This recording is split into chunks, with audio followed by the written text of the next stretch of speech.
Hello दोस्तों, कैसे हैं आप लोग। मैं उम्मीद करता हूं कि आप लोग सभी अच्छे होंगे।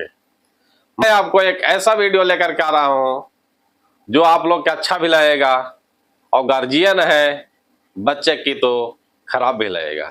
एक पेरेंट्स सोचते हैं कि मेरा बच्चे भविष्य में कुछ अच्छा करे, डॉक्टर बने, इंजीनियर बने, जिसके चलते कोटा भेजते हैं।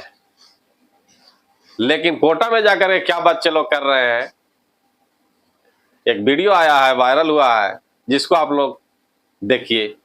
ये रहा आपके लिए। नीट की तैयारी चल रही है। ऐसा लग रहा है माता पिता हो तो अपने बच्चों पर ध्यान जरूर दें। मिलते हैं नेक्स्ट वीडियो में, तब तक के लिए जय हिंद।